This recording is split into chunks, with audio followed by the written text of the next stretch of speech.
Gentle disclaimer to all of our listeners. All medical information mentioned in this podcast is purely informational. It is not individualized medical advice. Please follow up with your physician or medical practitioner for individualized care specific to your needs. Thank you.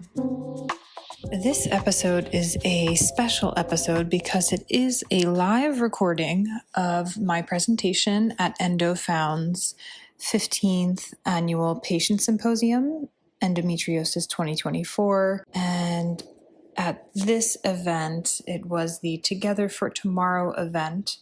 Endometriosis Foundation of America, also known as EndoFound, asked me to present on pelvic floor physical therapy specific for people with endometriosis. You are about to listen in to the presentation that I did live on Sunday, March 3rd, 2024. It was a great weekend of many different providers and specialists involved in the endometriosis world, involved in treatment, also patients. I hope you enjoy this informative chat. Hi, everyone. My name is Melanie Carminati. I'm a doctor of physical therapy and pelvic floor physical therapist and owner of Inspira Physical Therapy in Brooklyn. I'm really happy to be here and to speak about pelvic floor PT, and we'll be chatting about some osteopathic techniques towards the end of this presentation. And just want to take a moment to thank Dr. Sechkin for this opportunity, and thank you, Carolyn Mayer, for organizing all of this and keeping me in the loop. As I mentioned, I'm a doctor of physical therapy. At Inspira, we specialize in pelvic floor PT and complex orthopedics. We do see many patients with chronic pain from different causes, as well as people with EDS and HSD at our office. I myself was adjunct professor at Fordham teaching anatomy and kinesiology, so I love to present and teach. And I've been a teaching assistant at Herman & Wallace before for the pelvic floor PT training. So what does the research say in terms of your pelvic floor and people who have endometriosis? So this study here, what they did is they followed 92 women who have endometriosis, and what they found is that 93.3% of the women have pain, and that 75% of them have increased tone in their levator ani muscles. So that is the deep pelvic floor musculature. Additionally, more than half of those women have impaired pelvic floor ability to relax. So we'll talk about hypertonic pelvic floor, really common in people who have endometriosis and a common source of pain. Additionally, in this systematic review, they looked at all different research studies and found that pelvic floor physical therapy helps to reduce pain in people who have endometriosis. Additionally, it helps to improve their quality of life. So your pelvic floor and endometriosis, most of us have heard of the word pelvic floor. If you're not sure, I will be explaining that in a little bit, but in just a quick snippet now, the pelvic floor musculature is a 3-layered muscle group. It's kind of like 3 hammocks sitting one on top of the other, and the muscles run from your pubic bone all the way back underneath where the underwear runs to your tailbone. And now what we find in pelvic floor physical therapy, it really varies based on the person. Of course, everyone's individual medical history is slightly different, but what we find from an objective standpoint for the pelvic floor is that the pelvic floor muscles are commonly hypertonic or held in a state of spasm. Then additionally, because of this, when the pelvic floor muscles are hypertonic, they are weak. So the pelvic floor muscles can be tight and weak. Besides the pelvic floor, there are diaphragm breathing dysfunctions that we find, different myofascial restrictions through the abdomen, muscle tension in the iliacus and psoas, some other deep muscles. And from a subjective standpoint, I'm sure that most of us here in the audience can relate to some of the points that I have under there for the subjective history. But we find that people with endometriosis report painful intercourse, also known as dyspareunia, pain with urination, urinary frequency, bloating, painful periods, back pain, and hip pain as well. So what is your pelvic floor? I already mentioned before that the pelvic floor muscles are a multi-layered muscle group, but the pelvic floor is actually part of your deep functional core. So the pelvic floor muscles work with other muscles. There is 4 main muscle groups that we use when we describe the deep functional core. And the muscle that the pelvic floor responds and moves with in synchrony is the diaphragm. So the diaphragm, underneath the diaphragm, we have our organs that are kind of suctioned underneath. And every time you inhale, the diaphragm descends, pelvic floor moves in response, and then as you exhale, it comes back up. However, if there are adhesions or muscular tension, that normal rhythm in the diaphragm and the pelvic floor is dysfunctional. So there are different functions of the pelvic floor: support, sphincteric, sensual, stability, respiration, and mobility that we just touched on. This image here I love because you can really clearly see in that top right image, this is from Netter's Anatomy Atlas, my favorite. You can see the superficial or first layer pelvic floor muscles, and then you can also see in the bottom half the deepest layer, levator ani muscles. So we all know about the pelvic floor, but there's actually a pelvic wall. We have pelvic walls on each side made up of the obturator internus and piriformis muscles. I mentioned before that sometimes people with endometriosis have hip and back pain, and so when we are evaluating and assessing patients with endometriosis, we are considering the lumbar spine and the hips as well.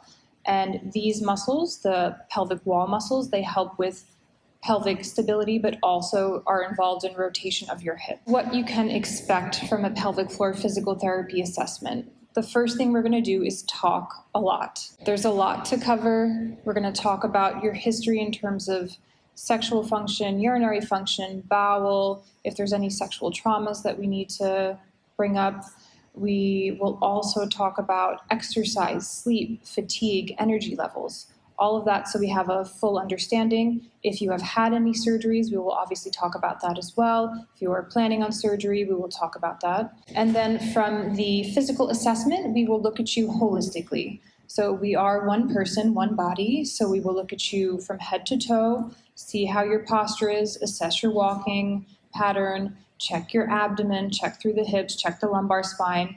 And then for the pelvic floor specific assessment, it's very medically based. You would wear a gown, take everything off below the waist, and everything is with your consent. So you're always in control of whatever happens. But we would start first with just an observation, seeing if there's any changes in the tissue externally. And then again, with permission, palpating externally for different points so we can see if there's specific points of muscle tension that we're noticing externally. And then with a change of gloves and some lubricant, and again, permission, we would be checking internally, layer by layer, through those pelvic floor muscles to see what muscles are tight, spasmed, and the source of the pain. When we are internally, we can get the true sense of your strength and function of the pelvic floor as well. So pelvic floor PT treatment, I listed some of the manual therapy that we do. It can incorporate some of the osteopathic techniques like visceral manipulation. Visceral manipulation that we use at Inspira in Brooklyn is the method codified by Jean-Pierre Barral. It's extremely helpful for releasing myofascial restrictions through the abdomen and promoting that normal motility in your visceral organs.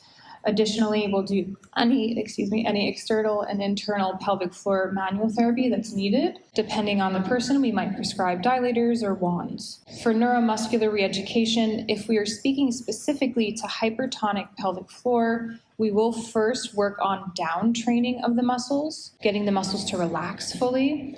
And then after that, we will, at a particular point, it's very subjective and specific to each person, but then retrain for uptraining. So I mentioned in the beginning some osteopathic techniques. And I know throughout this weekend, everyone's been speaking about how being in chronic pain changes your central nervous system. When we are treating pain, we have to remember this, because if you are having persistent pain, I like to use the analogy that it's like being in a room, or imagine this room, and the fire alarm is going off the whole time.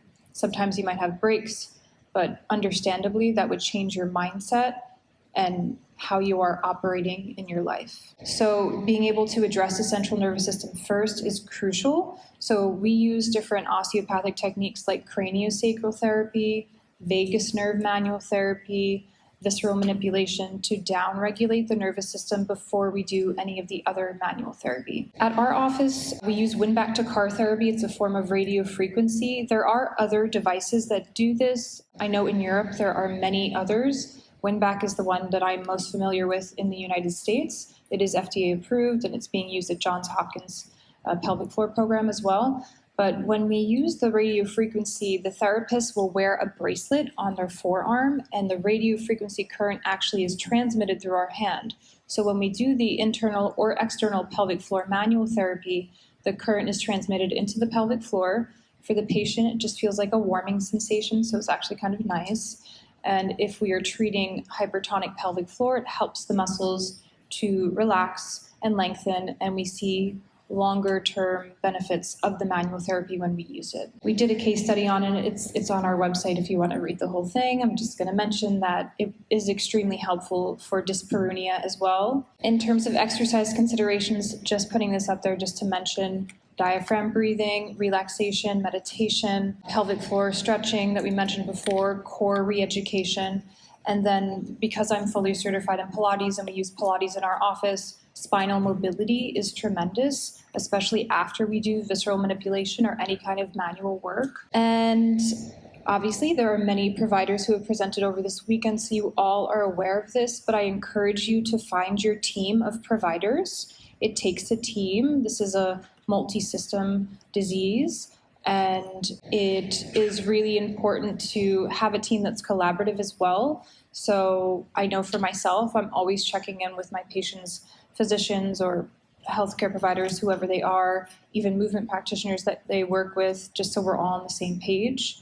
And it helps that much more with progressing in rehab. Just want to finish up with just validating everyone in the room, just so you know that your experience is real, and encourage you to find a provider who listens to you. It is very important to feel that you have that trust with the provider, and it's just better for your well-being and your progress. So I have a team of 2 other pelvic floor PTs. There's 3 of us total, 3 Pilates teachers, massage therapists as well. And we work with many, many people who have endometriosis, and we're happy to help. We're having our Endometriosis Brooklyn event in March 21st. Dr. Chu is actually going to be the opening speaker, so if anyone's in Brooklyn or local and wants to come, please come. Here's some contact information. We're on Instagram, we're on Facebook, we're on TikTok too. Thank you. Thank you all so much. So as you may have just listened, I mentioned our upcoming Endometriosis Symposium Brooklyn 2024, which is happening here in Park Slope, Brooklyn on Thursday, March 21st from 6 to 9 p.m. We are very excited. We have an amazing lineup of featured presenters and special guests, starting with Dr. Amanda Chu of Sechkin Center, then Dr. Deborah Barbieri, pain psychologist, followed by Dr. Michael Lewis of New York Presbyterian Methodist Hospital. He is an endometriosis surgeon. After that, we will have Dr. Murray Orbach. He is a gastroenterologist here in New York City. After that, we will have a brief clip of a pre-recorded interview with Dr. Juan Salgado from Puerto Rico. He is an endometriosis surgeon as well. And then we will have a pain management panel discussion. This will feature Dr. Seiferman, Dr. Kane of Manhattan Pain Medicine, the Inspira Physical Therapy team, myself and Dr. Milo Lahanda, as well as Peggy Robinson of Cornerstone Healing. The night will close off with a keynote speech from Deborah Kopikin, New York Times bestselling author of Lady Parts. Throughout the evening, we will be blessed with the art on display from Kyung-Jun Miranda and Edgardo Miranda Rodriguez. It's going to be an amazing night. There will be food and drink, and we are so excited because this is our 2nd annual endometriosis event. Last year was our first year here in Brooklyn, and it was such a moving experience to be in a room of so many people wanting to learn more about endometriosis, better themselves and better the loved ones and people in the community around them. So we hope you enjoy, and please join us. Sign up on Eventbrite. We will have the Eventbrite link in our bio description. Feel free to call or text us at 929-295-6566, and or you can email us at hello@inspirapt.com. We look forward to having you there, and thanks for tuning in.